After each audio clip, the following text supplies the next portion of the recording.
In this lecture, we are discussing about what is method overloading and what is method overriding, difference between method overloading and method overriding,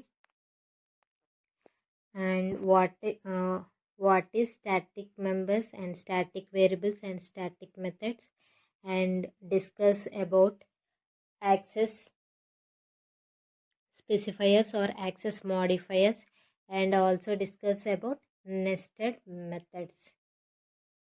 ఈ టాపిక్లో మనం ఈ లెక్చర్లో ఈ topics అన్నీ కూడా మనం నేర్చుకుంటామండి. Now let us discuss about method overloading. In Java, it is possible to create methods that same name but different parameters list and different definitions. This is called method overloading.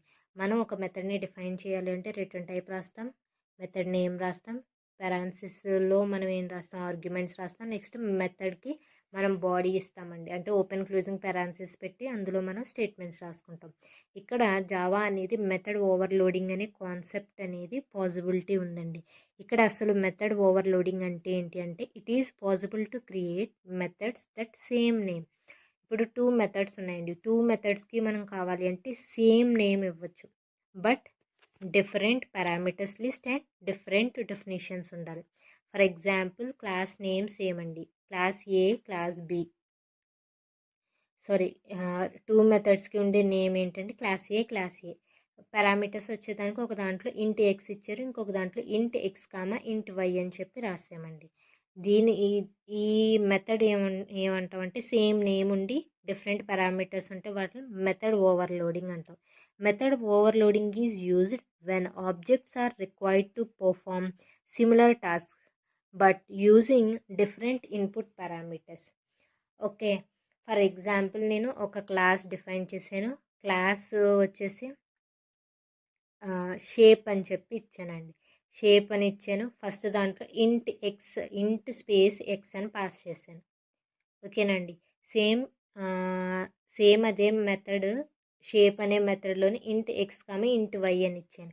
నేను ఒక పారామీటర్ని pass చేసి నేను square యొక్క ఏరియాకి formula రాసి ఆ square యొక్క ఏరియాతో calculate చేసి రిజల్ట్ని జనరేట్ చేస్తాను. అదే నేను 2 పారామీటర్స్ పాస్ చేసిన షేప్ దగ్గర నేను రెక్టాంగులర్ యొక్క ఏరియాని ఫైండ్ అవుట్ చేసి ఆ రెక్టాంగులర్ యొక్క ఏరియాని ప్రింట్ చేద్దాం అనుకుంటున్నాను. అంటే ఇక్కడ నేను సేమ్ మెథడ్ నేమ్ ఇచ్చాను, కానీ పారామీటర్స్ 2 డిఫరెంట్గా ఇవ్వడం వల్ల నేను 2 డిఫరెంట్ టాస్క్ని పర్ఫామ్ చేసుకోవడానికి ఈ మెథడ్ ఓవర్లోడింగ్ అనే కాన్సెప్ట్ యూజ్ అవుతుందండి.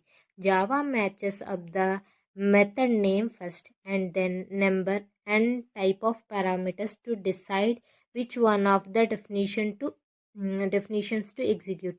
This process is known as polymorphism. Java అనేది ఏంటి అంటే ఫస్ట్ మెథడ్ నేమ్ మ్యాచ్ చేసుకుంటుందండి, నెక్స్ట్ నెంబర్ అంటే అది ఎన్ని పారామీటర్స్ ఉన్నాయి, ఎన్ని పారామీటర్స్ లిస్ట్ ఉన్నాయి, నెక్స్ట్ పారామీటర్స్ లిస్ట్లో ఏ టైప్ పారామీటర్స్ ఉన్నాయి, ఏది ఫస్ట్ ఎగ్జిక్యూట్ అవ్వాలో చెప్తుంది. దాన్ని మనం ఏమంటాము అంటే పాలిమార్ఫిజం అని చెప్పి అంటామండి. ఓకేనండి, ఈ మెథడ్ ఓవర్లోడింగ్లో ఈ పాలిమార్ఫిజం అనే కాన్సెప్ట్ మనకి యూజ్ అవుతుంది.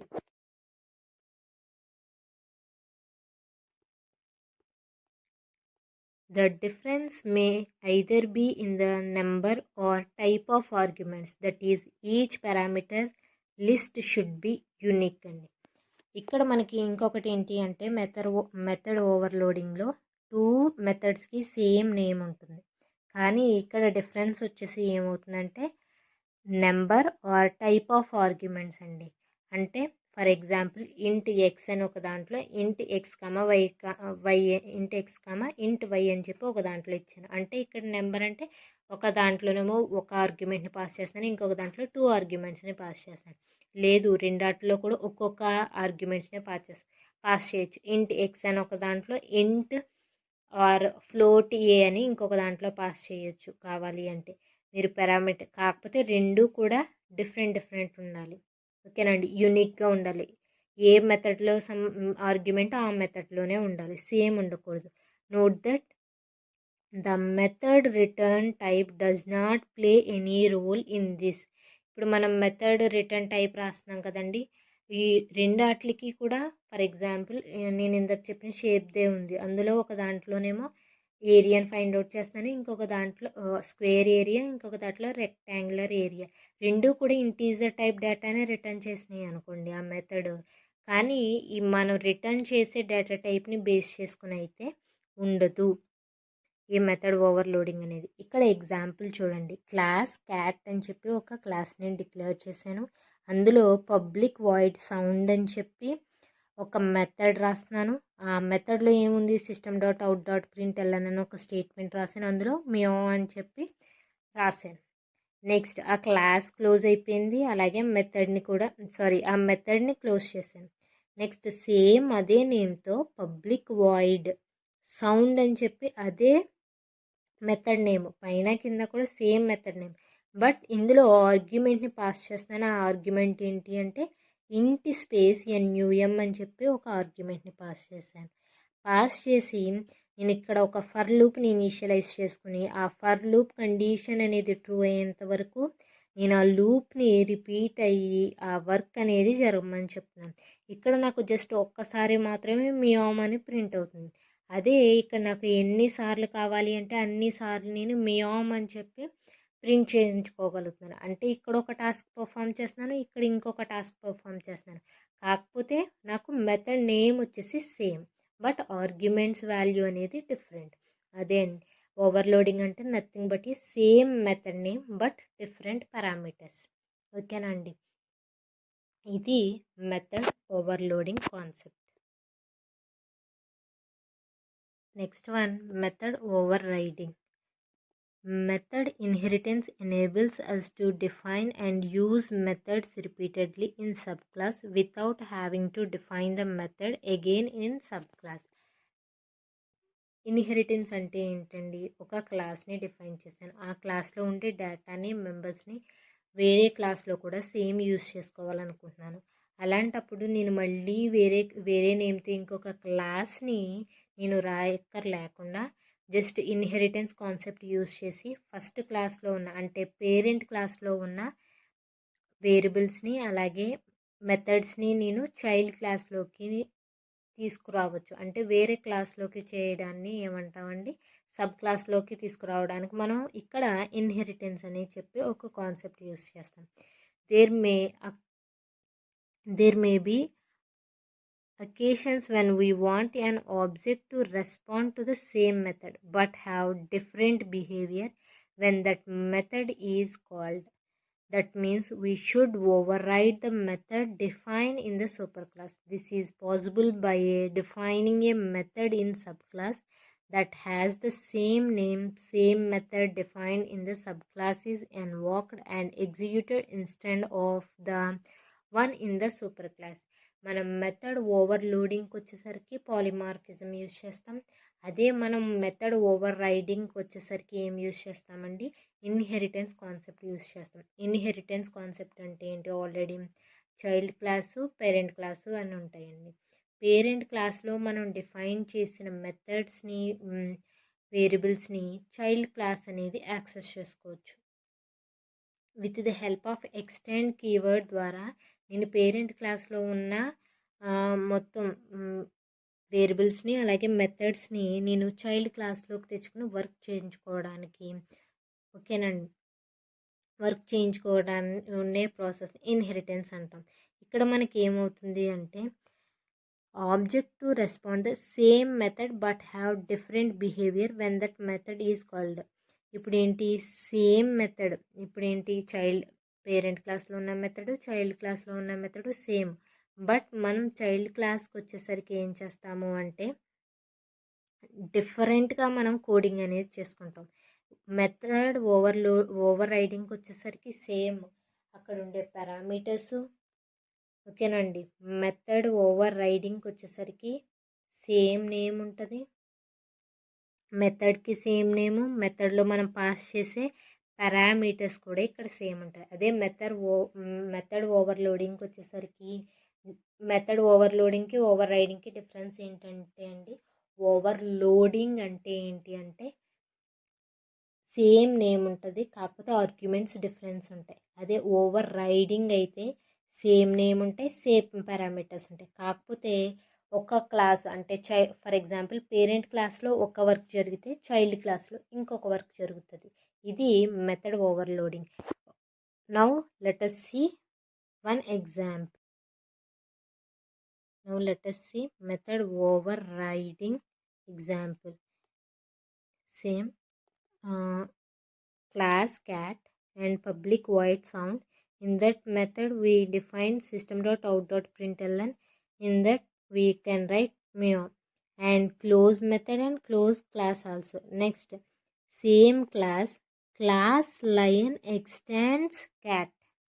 ఇక్కడ చూడండి, లయన్ అనే క్లాస్ నేను డిఫైన్ చేస్తున్నాను. ఆ క్లాస్ అనేది ఎక్స్టెండ్స్ క్యాట్. అంటే క్యాట్ క్లాస్లో ఉండే ఫీచర్స్ అనేవి అంటే వేరియబుల్స్ అవ్వచ్చు, మెథడ్స్ని ఈ లైన్ క్లాస్ అనేది యాక్సెస్ చేస్తుంది. ఓకేనండి. యాక్సెస్ చేస్తూ ఇక్కడ నేను ఏం చేస్తున్నాను, పబ్లిక్ వాయిస్ స్నిఫ్ అని చెప్పి ఒక మెథడ్ని క్రియేట్ చేశాను. ఆ మెథడ్లో ఒక స్టేట్మెంట్ రాసుకున్నాను. నెక్స్ట్ సేమ్ నాకు క్యాట్ క్లాస్లో ఏదైతే ఉందో సేమ్ అదే వస్తుంది. ఓకేనా అండి.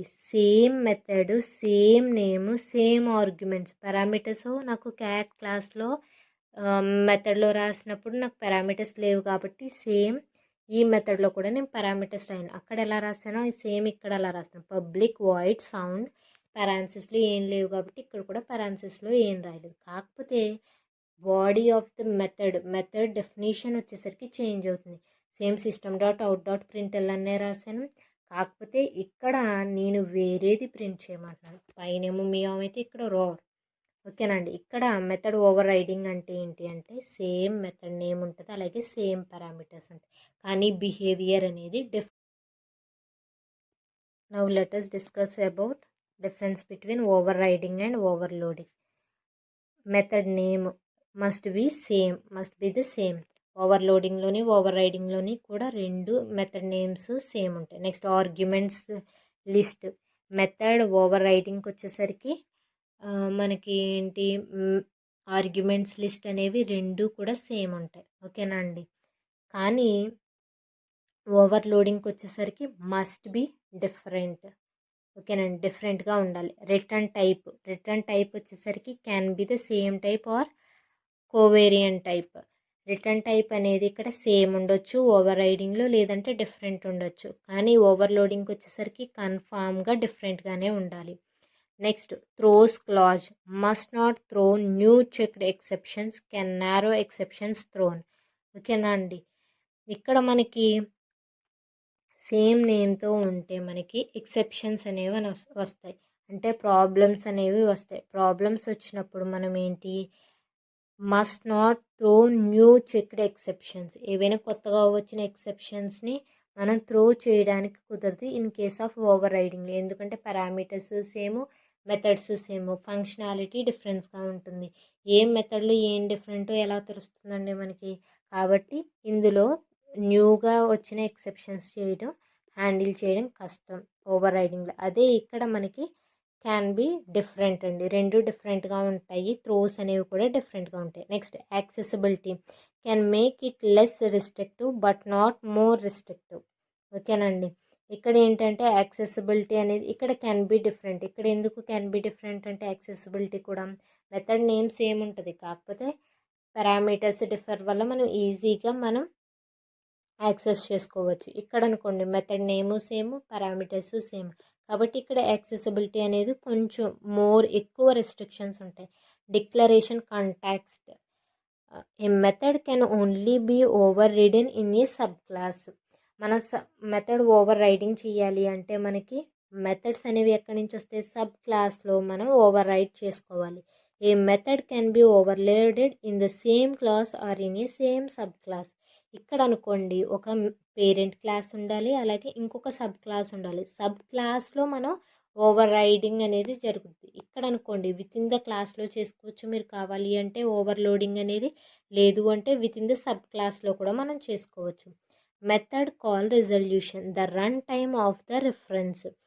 that is the type of the object referred at runtime determines which method is selected for execution. ఇక్కడ వచ్చేసరికి మనకి ఓవర్ రైడింగ్ అనేది రన్ టైంలో జరుగుతుందండి. Method over riding over riding వచ్చేసరికి రన్ టైప్ అండి. ఎందుకు అంటే మనకి at the time of run టైంలోనే మనకి రిఫరెన్స్ అనేది వస్తుంది. రిఫరెన్స్ అంటే ఆబ్జెక్ట్ అనేది రిఫరెన్స్ అనేది రన్ టైంలో మనకి ప్రొవైడ్ చేస్తుంది. ఇక్కడ ఏంటి రిఫరెన్స్ అనేది ఇక్కడ same method name same parameters same కాబట్టి at the time of run టైంలోనే మనకి ఆబ్జెక్ట్ రిఫరెన్స్ ఏ మెథడ్ని తీసుకుంటుంది, ఏ మెథడ్లోది ఎగ్జిక్యూట్ అవ్వాలో మనకి రన్ టైంలోనే అవుతుంది. ఇక్కడ ఓవర్లోడింగ్ వచ్చేసరికి ఎట్ కంపైల్ టైం వస్తుందండి. The declared type of the reference is used to determine which method will be executed at run time. ఇక్కడ మనకి స్పెసిఫిక్గా తెలుస్తుంది కాబట్టి మనం కంపైల్ టైంలోనే రన్ టైంలో ఏ మెథడ్ యాక్టివేట్ అవ్వాలి, ఏది ఫస్ట్ అవ్వాలి, ఏది తర్వాత అవ్వాలి, ఇదంతా కూడా మనకి తెలుస్తుంది. ఓకేనా అండి. This is the difference between overriding and overloading. Next one, static members. We have seen that class basically contains two sections. Already మనకి తెలుసు క్లాస్లో ఎన్ని సెక్షన్స్ ఉంటే 2 సెక్షన్స్, ఒకటి ఫీల్డ్ డిక్లరేషన్, ఇంకొకటి మెథడ్ డిక్లరేషన్. దాన్నే variables declaration and method declaration అంటాం. One declares variables and the other declares methods. The variables and methods are called inside variables and instance variables and instance method. ఒక class లోపల మనం define చేసే వేరియబుల్స్ని మెథడ్స్ని ఏమంటాము అంటే instance variables or instance method and instance methods అంటామండి. We want to define a member that is common to all the objects and accessed without using a particular object. For example ఇప్పుడే చెప్పాం instance variable అంటే ఏంటి, only with in the క్లాస్లో మాత్రమే మనం ఆ వేరియబుల్ని యాక్సెస్ చేస్తాం. ఓకేనండి. ఆ వేరియబుల్ని యాక్సెస్ చేయాలి. For example class X, class Y, class Z అని 3 క్లాసెస్ ఉన్నాయండి. క్లాస్ ఎక్స్లో నేను ఇంట్ ఏ అని చెప్పి ఒక వేరియబుల్ని రాశాను, వాయిడ్ డిస్ప్లే అని చెప్పి ఒక మెథడ్ని రాశాను. ఇప్పుడు నాకు వై అనే క్లాసు ఎక్స్ అనే క్లాస్లో ఉండే వేరియబుల్ని మెథడ్ని నేను గెట్ చేసుకోవాలి లేదా రీడ్ చేయాలి, దాంతో వర్క్ చేయాలి అనుకున్నప్పుడు నేను ఏం చేయాలి, ఎక్స్ అనే క్లాస్ యొక్క ఆబ్జెక్ట్ని బేస్ చేసుకుని అందులో ఉండే డేటాని అంటే వేరియబుల్ని మెథడ్ని నేను యాక్సెస్ చేసుకోగలను. ఓకేనండి.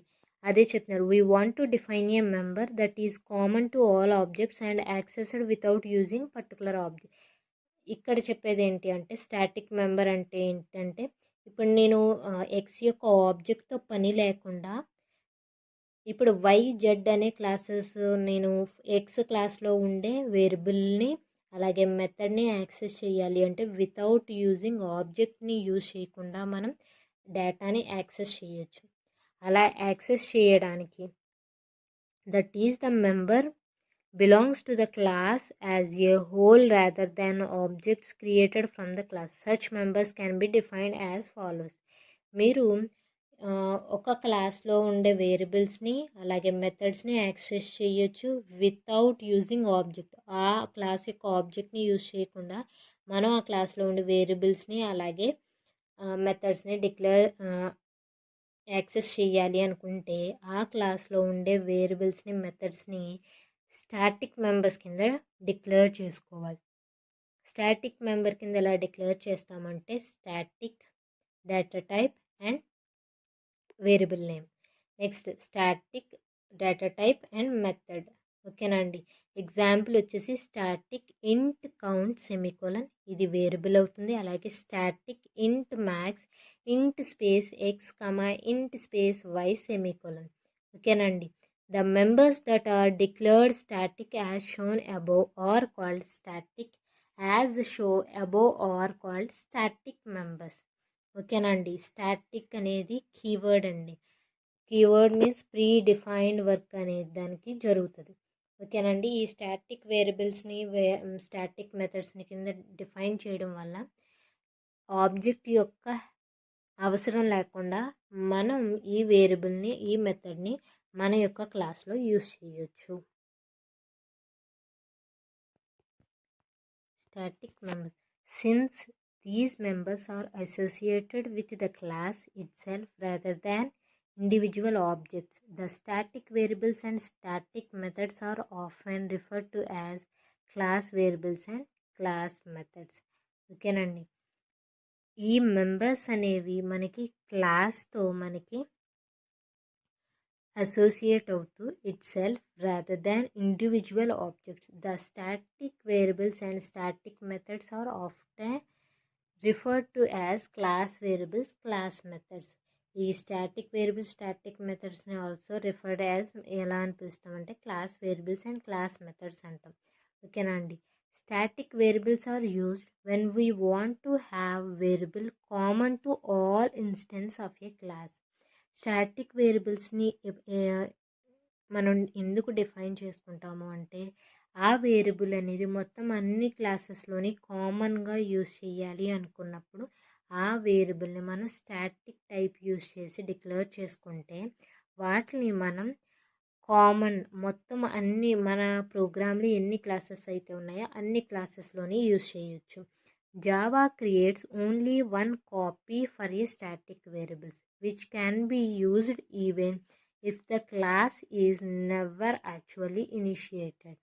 జావా అనేది మనకి ఈ only one copy for a static variables, static వేరియబుల్స్కి ఒక కాపీ అనేది క్రియేట్ చేస్తుందండి. మనం ఆల్రెడీ క్లాస్ అనేది ఎప్పుడు ఇనిషియేట్ అవుతుందని చెప్పుకున్నాం, ఆ క్లాస్కి ఒక ఆబ్జెక్ట్ క్రియేట్ చేసినప్పుడు మాత్రమే క్లాస్ అనేది ఇనిషియేట్ అవుతుంది. మీరు వితౌట్ మనకి ఒక క్లాస్ డిఫైన్ చేసుకున్న ఆ క్లాస్లోనే స్టాటిక్ వేరియబుల్స్ని డిఫైన్ చేసుకున్నాను, అలాగే స్టాటిక్ మెథడ్స్ని కూడా రాసుకున్నాను. కానీ ఆ క్లాస్కి నేను ఆబ్జెక్ట్ క్రియేట్ చేయలేదు. ఆబ్జెక్ట్ క్రియేట్ చేయలేదు అంటే మీనింగ్ ఏంటండి, ఆ క్లాస్ అనేది ఇనిషియేట్ అవ్వలేదు. ఇప్పుడు నేను ఆ క్లాస్ ఇనిషియేట్ అవ్వకుండానే నేను అందులో ఉండే వేరియబుల్స్ని మెథడ్స్ని యాక్సెస్ చేయాలి అన్నా కూడా మనకి జావా అనేది మనకి ఏం చేస్తుందండి, one copy for a static variables which can be used, వాటిని మనం యూజ్ చేసుకోవచ్చు. ఓకేనండి. జావా అనేది మనకి ఒక కాపీ ఆఫ్ స్టాటిక్ వేరియబుల్స్కి సంబంధించి ఒక కాపీ అనేది జనరేట్ చేస్తుంది, వాటిని యూజ్ చేయొచ్చు without even if the class is never actually initiated. Class అనేది క్లాస్కి మనం ఆబ్జెక్ట్ క్రియేట్ చేయకపోయినా అందులో ఉండే వేరియబుల్స్ని మెథడ్స్ని స్టాటిక్ వేరియబుల్స్ని స్టాటిక్ మెథడ్స్ని మనం యాక్సెస్ చేసుకోవచ్చు. ఓకేనండి.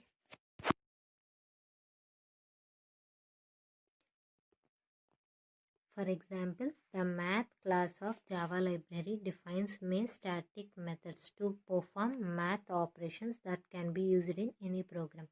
మనకి జావా లైబ్రరీలో మనకు ఆల్రెడీ ప్రీ డిఫైన్డ్గా మ్యాథమెటికల్ ఆపరేషన్స్ పర్ఫామ్ చేయడానికి మనకి ఒక మ్యాథమెటికల్ ఆపరేషన్ పర్ఫామ్ చేయడానికి నేను ఆల్రెడీ ప్రీ డిఫైన్డ్ మెథడ్ ఒకటి ఉందండి.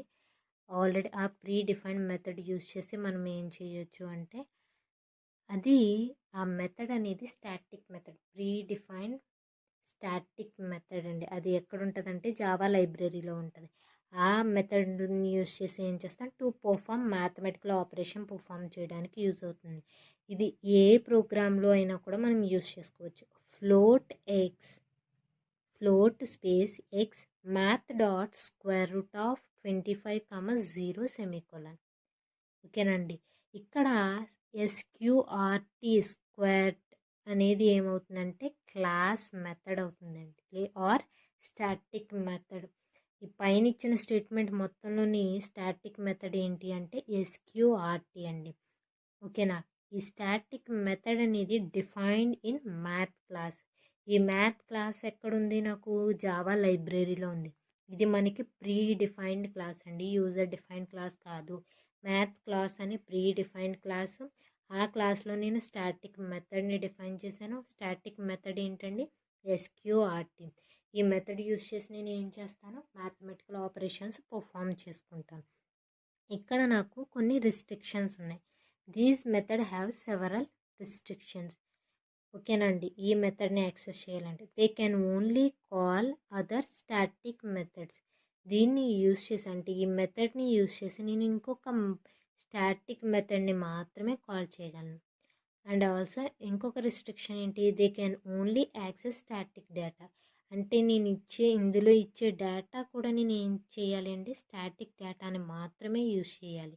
They can't refer to this or super in any way.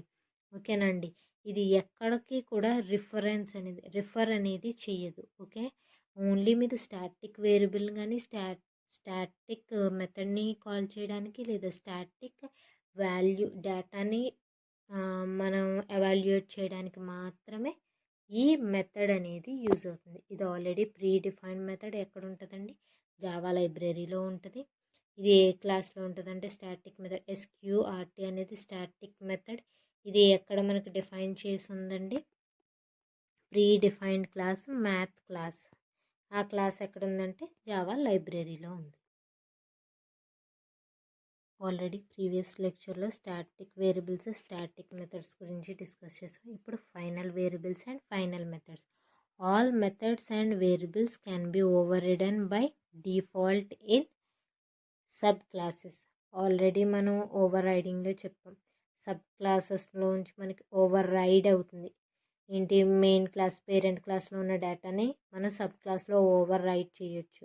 ఓకేనండి, అలాగే వేరియబుల్స్లో ఉండే డేటాను కూడా ఓవర్ రైడ్ అనేది చేయడం జరుగుతుంది. If we wish to prevent the sub classes from over riding the members of the super క్లాస్లో ఉండే డేటాని అలాగే మెథడ్స్ని ఓవర్ రైడ్ అవ్వకుండా చూడడానికి ఓవర్ రైడ్ అవ్వకుండా మనం చేయడానికి ఏం చేస్తామా అంటే ఈ ఫైనల్ వేరియబుల్స్ని, ఈ ఫైనల్ మెథడ్స్ని యూజ్ చేస్తాం. ఓకేనండి, ఫైనల్ అనేది ఒక కీవర్డ్. ఈ ఫైనల్ అనే కీవర్డ్ని ఆల్సో కాల్డ్ యాజ్ మోడిఫైయర్ అండి. ఓకేనండి, మనం సబ్ క్లాస్లో మనం పేరెంట్ క్లాస్ నుంచి ఆల్రెడీ ఓవర్ రైడ్ కాన్సెప్ట్ మనం డిస్కస్ చేసుకున్నాం. అంటే పేరెంట్ క్లాస్లో ఉండే వేరియబుల్స్ని, మెథడ్స్ని చైల్డ్ క్లాస్లో కూడా మనం ఎక్స్టెండ్ చేసుకున్నప్పుడు అక్కడ ఇక్కడ కూడా డేటా అనేది ఓవర్ రైడ్ అయిపోతుంది. ఓకేనండి, డేటా అనేది ఓవర్ రైడ్ అవ్వకుండా పేరెంట్ క్లాస్లో సబ్ క్లాస్లో ఉండే డేటా సబ్ క్లాస్లో డిఫరెంట్గా మనం రాసుకోవడానికి మనం ఇక్కడ యూజ్ చేసే కీవర్డ్ ఏంటండి, ఫైనల్ అండి.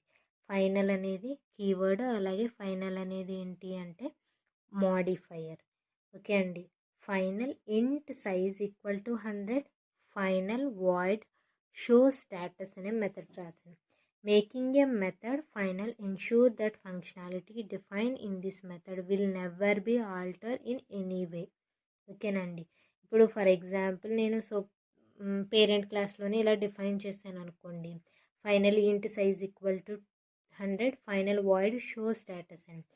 ఈ పేరెంట్ క్లాస్లోంచి నేను చైల్డ్ క్లాస్లోకి ఎక్స్టెండ్ చేసిన ఆ సైజు వాల్యూ అనేది నేను చేంజ్ చేయలేను. అంటే సైజు వాల్యూ అనేది నాకు చేంజ్ అవ్వదు. అంటే ఫైనల్ అంటే ఏంటి, అవే ఇప్పుడు మీకు వచ్చిన మార్క్సే ఫైనల్ అన్నామంటే డస్ నాట్ చేంజ్ అవ్వవు కదండి. అలాగే similar the value of a final variable can never be changed. ఒక్కసారి మనం ఫైనల్ అని చెప్పి ఒక వేరియబుల్కి డిక్లేర్ చేసామనుకోండి, ఒక వేరియబుల్ని ఫైనల్ వేరియబుల్ కింద డిక్లేర్ చేస్తే ఆ వాల్యూ అనేది చేంజ్ అవ్వదు. Final variables behave like class variables and they do not take any space on individual objects of the class. మనకి ఫైనల్ వేరియబుల్స్ అనేవి క్లాస్ వేరియబుల్స్ కింద కౌంట్ అవుతాయి. క్లాస్ వేరియబుల్స్ అంటే ఏంటి, with in the class only మనకి ఆ value అనేది access అవుతుంది. విత్ ఇన్ ద క్లాస్ మనం ఎక్కడైనా కూడా యూజ్ చేయొచ్చు. ఓకేనండి, ఫైనల్ వేరియబుల్స్ కూడా సేమ్. ఫైనల్ వేరియబుల్స్ని also called as class variable. Final variables, final methods లాగే మనం క్లాసెస్ని కూడా ఫైనల్ అనే కీవర్డ్ యూజ్ చేసి డిఫైన్ చేసుకోవచ్చు. Sometimes we may like to prevent a class behind further subclasses for security reasons. మనం ఇన్హెరిటెన్స్ కాన్సెప్ట్ యూజ్ చేసి ఏం చేస్తున్నాం, పేరెంట్ క్లాస్ నుంచి ఉండే ప్రాపర్టీస్ అన్నీ కూడా అంటే వేరియబుల్స్ని అలాగే మెథడ్స్ని యాక్సెస్ చేసుకుంటున్నాం చైల్డ్ క్లాస్లోకి అంటున్నాం. ఇప్పుడు నాకు ఏమవుతుంది, పేరెంట్ క్లాస్లో ఉన్న డేటా అంతా కూడా చైల్డ్ క్లాస్కి వెళ్ళిపోతుంది. దానివల్ల ఏమవుతుంది, డేటా సెక్యూరిటీ అనేది ఉండదు. అలా కాకుండా మీరు కావాలి అంటే ఫైనల్ క్లాస్ కింద డిఫైన్ చేసాము అంటే చైల్డ్ క్లాస్ అయినా కూడా పేరెంట్ క్లాస్లో ఉండే డేటానే యాక్సెస్ చేయదు. దీనివల్ల ఏమవుతుంది, సెక్యూరిటీ అనేది మనం లాస్ అవ్వము. A class that cannot be subclassed is called a final class. ఓకేనండి, మీరు ఒక క్లాస్ని ఫైనల్ అని చెప్పి ఒక కీవర్డ్తో క్లాస్ ముందు మనం ఒక ఫైనల్ అనే కీవర్డ్ యూస్ చేసి రాస్తే దానికి సబ్ క్లాసెస్ని మనం క్రియేట్ చేయలేము. ఓకేనండి, this is achieved in Java using the keyword final. ఓకేనండి, ఇక్కడ నేను ఫైనల్ క్లాస్ ఏ క్లాస్ అని చెప్పి రాశాను. ఓకేనండి, ఇప్పుడు నేను ఏ క్లాస్ నుంచి ఇంకొక క్లాస్ని ఎక్స్టెండ్ చేయలేను, లేదా వేరే క్లాస్ ఏది కూడా ఏ క్లాస్ నుంచి వేరియబుల్స్ని కానీ మెథడ్స్ని కానీ ఎక్స్టెండ్ చేయలేదు. ఓకేనండి, final class B class extends some class. ఓకేనండి, బీ క్లాస్ అనేది కూడా ఇక్కడ ఏమవుతుంది, ఫైనల్ అయిపోతుందండి. ఏదో ఒక సమ్ క్లాస్ అంటే ఫర్ ఎగ్జాంపుల్ ఎక్స్ అని చెప్పి క్లాస్ ఉందనుకోండి, ఎక్స్ అని చెప్పి ఒక క్లాస్ నుంచి డేటాని మెథడ్స్ని తెచ్చుకుంటుంది బీ క్లాస్లోకి. కానీ బీ క్లాసు ఎవరికి వేరే క్లాస్కి డేటాని కానీ మెథడ్స్ని కానీ ఇవ్వదండి. అది ఫైనల్ క్లాస్ అంటే. ఓకేనండి, అలాగే finalized method. Java supports a concept called finalization which is just opposite to initialization. ఇనీషియలైజేషన్కి జస్ట్ ఆపోజిటే finalization. We know that Java runtime is an automatic garbage collecting system. It automatically free up the memory resources used by the objects. ఓకేనండి, ఇక్కడ మనకి finalised method అంటే ఏంటి అంటే it is opposite of initialisation. Initialise చేస్తాం కదండి వాల్యూస్ని. ఆ ఇనీషియలైజ్ చేసినప్పుడు మనకి వాల్యూస్ కానీ మెథడ్ కానీ సమ్ మెమరీ అనేది ఎలకేట్ అవుతుంది. ఎలకేట్ అయిన మెమరీని వాటి వర్క్ అయిపోయాక మనం బై యూజింగ్ ఫైనలైజ్ మెథడ్ ద్వారా ఏం చేస్తామంటే ఆ మెమరీని ఫ్రీ చేస్తామండి. అంటే ఆ మెమరీలో ఉండే డేటాని అరేంజ్ చేసి లేదా ఆ ఎలకేట్ అయిన మెమరీని రిలీజ్ చేయడానికి మనకి ఈ మెథడ్ అనేది యూజ్ అవుతుంది. ఓకేనండి, అదే చెప్తున్నారు. It automatically frees up the memory resources used by the ఆబ్జెక్ట్కి మనం ఆబ్జెక్ట్కి అలొకేట్ చేసిన మెమరీని రిలీజ్ చేయడానికి ఈ మెథడ్ అనేది యూజ్ అవుతుంది. ఈ మెథడ్ యూజ్ చేసి మనం రన్ టైంలో ప్రోగ్రామ్ యొక్క రన్ టైంలో ఆబ్జెక్ట్కి ఇనిషియలైజ్ చేసిన అసైన్ చేసిన మెమరీని ఫ్రీ చేయడానికి ఈ ఫైనలైజ్ మెథడ్